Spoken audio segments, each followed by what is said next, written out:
2026 T20 ప్రపంచ కప్కు సర్వం సిద్ధమవుతున్న వేళ డిఫెండింగ్ ఛాంపియన్ టీమిండియాకు గట్టి షాక్ తగిలే సూచనలు కనిపిస్తున్నాయి. జట్టులో అత్యంత నమ్మదగ్గ ఆల్రౌండర్గా ఎదిగిన వాషింగ్టన్ సుందర్ ఫిట్నెస్ సమస్యల కారణంగా ఈ మెగా టోర్నీకి దూరమయ్యే అవకాశాలు మెండుగా ఉన్నాయి. గత కొన్నేళ్లుగా పొట్టి ఫార్మాట్లో పవర్ ప్లే స్పెషలిస్ట్గా పేరుగాంచిన సుందర్ కట్టుదిట్టమైన బౌలింగ్తో పాటు లోయర్ ఆర్డర్లో విలువైన పరుగులు జోడించగల సమర్థుడు. ముఖ్యంగా శ్రీలంక వంటి స్పిన్కు అనుకూలించే పిచ్లపై అతడి సేవలు జట్టుకు ఎంతో కీలకం. అయితే తాజా సమాచారం ప్రకారం అతడు పూర్తి స్థాయి మ్యాచ్ ఫిట్నెస్ సాధించడానికి కనీసం మరో 2 వారాల సమయం పట్టేలా ఉంది. టోర్నీ ప్రారంభానికి సమయం దగ్గర పడుతుండటంతో అంతవరకు వేచి చూడడం కంటే ప్రత్యామ్నాయ ఆటగాడిని సిద్ధం చేయడమే శ్రేయస్కరమని బీసీసీఐ సెలెక్టర్లు భావిస్తున్నారు. సుందర్ వంటి కీలక ఆటగాడు దూరం కావడం జట్టు సమతుల్యతపై ప్రభావం చూపే అవకాశం ఉన్నప్పటికీ ఆటగాళ్ల గాయాలు మేనేజ్మెంట్ నిర్ణయాలను ప్రభావితం చేస్తున్నాయి.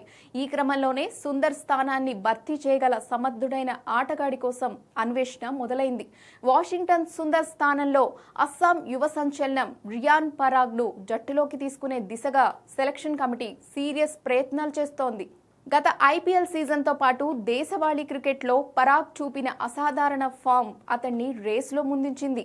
మిడిల్ ఆర్డర్లో విధ్వంసకర బ్యాటింగ్తో పాటు పార్ట్ టైం స్పిన్నర్గా వికెట్లు తీయగల సామర్థ్యం పరాగ్కు అదనపు బలం. సుందర్ దూరం అవడం జట్టుకు లోటే అయినప్పటికీ పరాగ్ వంటి యువ రక్తం జట్టులోకి రావడం వల్ల బ్యాటింగ్ లైనప్ మరింత పటిష్టమవుతుందని విశ్లేషకులు భావిస్తున్నారు. ముఖ్యంగా ఒత్తిడి సమయంలో పెద్ద షాట్లు ఆడడంలో పరాగ్ దిట్ట కావడంతో అతడి ఎంపిక దాదాపు ఖాయమైనట్లు తెలుస్తోంది. యువ ఆటగాళ్లపై ఎక్కువ విశ్వాసం ఉంచుతున్న బీసీసీఐ ఈ మెగా ఈవెంట్లో పరాగ్కు అవకాశం ఇచ్చి భవిష్యత్తు కోసం అతన్ని సిద్ధం చేయాలని చూస్తోంది. ఒకవేళ సుందర్ స్థానంలో పరాగ్ తుది జట్టులోకి వస్తే అది అతడి కెరీర్కు టర్నింగ్ పాయింట్గా మారడమే కాకుండా భారత జట్టుకు మిడిల్ ఆర్డర్లో కొత్త డైమెన్షన్ను జోడించనుంది.